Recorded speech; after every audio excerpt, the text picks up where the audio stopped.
हमारी उस खास करबत के बाद ये हमारी पहली मुलाकात थी। मैं जैसे ही उनके घर दाखिल हुआ, उनके चेहरे पर एक गर्मजोश मुस्कुराहट फैल गई। उन्होंने आगे बढ़कर दरवाजा बंद किया, तो मैंने उनकी कमर को प्यार से हल्का सा छुआ। वो चौंक कर पीछे मड़े और बोले, वक्त बहुत कम है बेटा। जैसे समझाया था वैसे ही करना। मैंने सवालिया नजरों से उनकी तरफ देखा तो वो फौरन बोले, 11 बजे से पहले मैं तुम्हारी माँ को स्टेज पर दौल्हन के पीछे ले आऊंगी। तुम भी स्टेज पर आ जाना और हमारे पीछे खड़े हो जाना। मैं वहां उनके करीब से हल्का सा प्यार जाहिर करूंगी। वो मड़ कर देखेंगी तो मैं ही होंगी। तुम तब उनकी तरफ बिल्कुल न देखना। मैं बार बार यही करूंगी। फिर जब 11 बजे बजली जाएगी, जनरेटर ऑन होने तक तुम हल्का सा करबत का एहसास दिलाना। उन्हें तो महसूस हो जाएगा कि ये मेरा हाथ नहीं, लेकिन उनके रुदामल से मुझे जरूर पता चल जाएगा कि उनका दिल कितना पाक और शरीफ है। फिर अगली बात तय करेंगे। मैं खामोशी से सुन रहा था। जब वो चुप हुए तो मैंने पूछा, मुझे कितना करीब जाना है आंटी? उनके चेहरे पर मुस्कुराहट आई, हल्के से, जैसे हुआ का झोंका। अगर वो खामोश रहें तो थोड़ा सा और प्यार से। मैंने कहा, क्या मतलब आंटी? समझ नहीं आया। आंटी ने अपना हाथ माथे पर मारा और हंसते हुए बोले, अरे मेरे अनजान बच्चे, तुझे तो सब कुछ सिखाना पड़ेगा। फिर उन्होंने मुझे गले से लगाया, मेरा हाथ पकड़ा और अपनी कमर पर रखते हुए बोले, पहली बार तो ऐसे, बिल्कुल हल्का सा, जैसे गलती से छू गया हो। उन्होंने मेरा हाथ हल्की सी हरकत दी। अगर तुम्हारी अम्मी खामोश रहें तो फिर थोड़ा सा और करीब से, प्यार भरा। मैं मुस्कुराकर सर हिलाया। उनकी उस करबत से मेरे दिल में एक अजीब सी गर्मी दौड़ गई। आंटी ने फौरन महसूस कर लिया और अपनी रान को हल्का सा रगड़ते हुए बोले, अगर वो इस पर भी खामोश रहें तो अगली बार और भी प्यार से। लेकिन अगर वो झुक जाएं, जो बहुत कम चांस है, तो तुम इनसे की कमर को सहलाते रहना। लेकिन अगर उन्होंने मड़कर देखा और चेहरे पर नाराजी आई तो फौरन पीछे हट जाना। ये सुनते ही मुझे डर लगा। मैंने कहा, आंटी, अगर उन्होंने देख लिया तो वो मुझे बहुत डांटेंगी। आंटी सीधी हुई, संजीदा लहजे में बोले, देखो, उसी लिए मैं पहले खुद उनके करीब जाऊंगी। उन्हें आदी करूंगी कि उन्हें लगे कि ये सब मैं ही कर रही हूँ।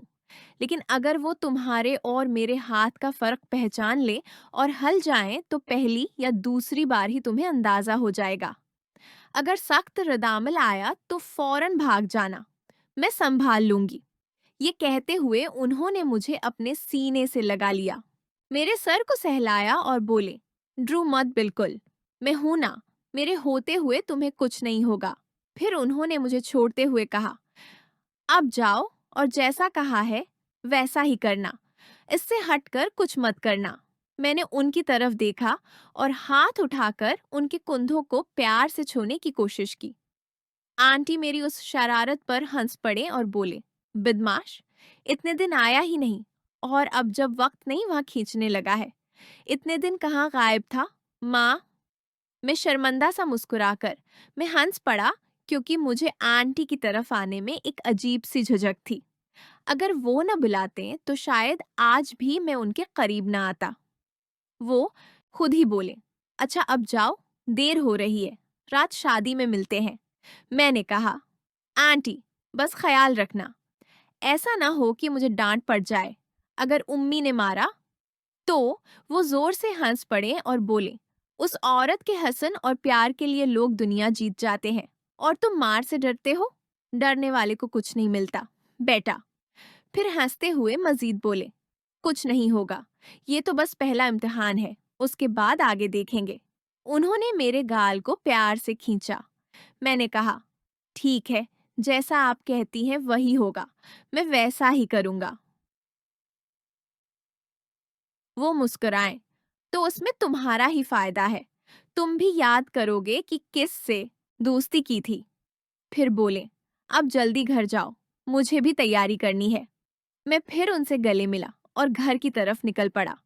घर पहुंचा तो अम्मी ने खाना तैयार कर रखा था। मुझे आते देखकर बोले, जल्दी आओ, खाना खा लो, फिर शादी पर भी जाना है। मैं किचन की तरफ बढ़ा। उम्मी ने मुझे खाना दिया और खुद बाहर चली गई। मैं खाना खाने लगा। खाना खत्म करके बर्तन वाश बेसिन में रखे और बाहर निकला तो उम्मी लाउंज में नहीं थी। मैं उनके कमरे की तरफ चला गया कि कपड़ों के बारे में पूछ लूं कि क्या पहनूं। जैसे ही कमरे में दाखिल हुआ, एक लम्हे को मेरा दिल रक सा गया। उम्मी ने हल्के गुलाबी रंग के खूबसूरत कपड़े पहने हुए थे। बाल खुले कमर तक लहरा रहे थे और वो आईने के सामने खड़ी मेकअप कर रही थी। दरवाजा खुलने की आवाज पर उन्होंने आईने में ही मुझे देख लिया, लेकिन वो मेकअप में मशगूल रही ना कि जिस्म से एक हल्की सी खुशबू फैल रही थी जो पूरे कमरे को महका रही थी। मैंने आईने में उन्हें देखा तो वो और भी खूबसूरत लग रही थी।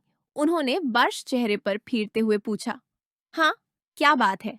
मैंने आईने में उन्हें देखते हुए फिर नजरें झुकाकर कहा, वो मेरे कपड़े कौन से हैं? क्या पहनूं? आमी ने एक खूबसूरत अदा से सिर झटका। बाल एक तरफ हो गए और वो सीधी खड़ी हुई। उनकी ये अदा इतनी दिलकश थी कि मैं उन्हें देखता रह गया। अम्मी ने मुझे यूं ताड़ते देखा तो मुस्कुराकर बोले, मुझे ही देखते रहोगे या जाकर तैयार भी होगे? मैंने फौरन कहा, आमी, आप बहुत प्यारी लग रही हैं। माशाअल्लाह, कहीं नजर न लग जाए। मेरे लहजे में ऐसी खुलूस थी कि उम्मी हंस पड़े, मड़कर आईने में खुद को देखने लगे। मैंने मजीद कहा, देख लें, आप आज कितनी खूबसूरत लग रही हैं। उन्होंने माथे पर हल्की सी सलवट डालते हुए शरारती लहजे में पूछा, तो क्या मतलब? आज प्यारी लग रही हूँ? क्या मैं रोज प्यारी नहीं लगती? मैंने जल्दी से कहा, अरे नहीं नहीं, आप तो रोज ही प्यारी लगती हैं, आज तो बहुत ज्यादा। वो मेरी बात पकड़कर मजीद शरारत करने लगे। दोनों हाथ कमर पर रख कर बोले, तो अच्छा, जनाब रोज ही इसी तरह घूरते हैं कि मैं प्यारी लग रही हूँ या नहीं? ये सुनकर मैं बौखला गया। कलसूम आंटी की तनबिया याद आ गई कि उम्मी को जरा सा भी शक न होने देना। मैं सर खुजाते हुए बोला, वो आप इतनी प्यारी होती हैं कि खुद ही नजर आ जाती हैं। मैं जानबूझकर तो नहीं देखता। आमी संजीदा होने की कोशिश करने लगे, लेकिन उनके मना से हंसी का फव्वारा छूट गया। वो हंसते हंसते दवहरी हो गई और उनकी ये मासूम हंसी सुनकर मेरा दिल भी खुशी से भर गया। उनकी ये मासूम और प्यारी हंसी सुन कर मेरा दिल खुशी से झूम उठा। वो हंसते हंसते सीधी हुए, मेरी आंखों में देखा और शरारती लहजे में बोले, अरे मेरे मना, तो बिल्कुल जवान हो गया है और मुझे पता ही नहीं चला। मैं फौरन शर्मिंदा हो गया, आंखें झुका ले। वो मुस्कुराते हुए बोले, चलो, जाओ और स्टोर से कपड़े पहन लो, फिर हम चलते हैं। मैंने एक आखिरी नजर उनकी खूबसूरत मुस्कुराहट पर डाली और बाहर की तरफ मड़ गया। दिल में एक अजीब सी गर्मी लिए स्टोर की तरफ चल पड़ा। कपड़े तब्दील करके जब बाहर निकला तो अबू लाउंज में बैठे खाना खा रहे थे। मैंने सलाम किया और उनके पास बैठ गया।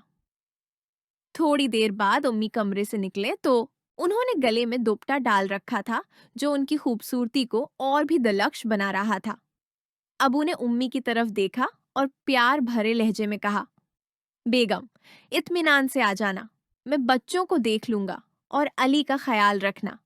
आमी ने तश्कर भरी निगाहों से अबू को देखा और मुस्कुराकर बोले, चले, ये तो अच्छा है।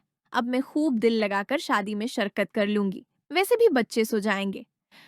अबू ने कहा, बेगम, तुम उनकी फिक्र मत करो, मैं घर हूं, बस अली का ख्याल रखना। फिर मुझसे मुखातब होकर बोले, बेटा, बाहर आवारा गर्दी मत करना, माँ के पास ही रहना और उठे घर आना। मैंने सादतमंदी से सिर हिलाया। जी अबू, ठीक है, ऐसा ही होगा। अभी हम बात कर ही रहे थे कि बाहर घंटी बजी। मैं उठकर दरवाजा खोलने गया तो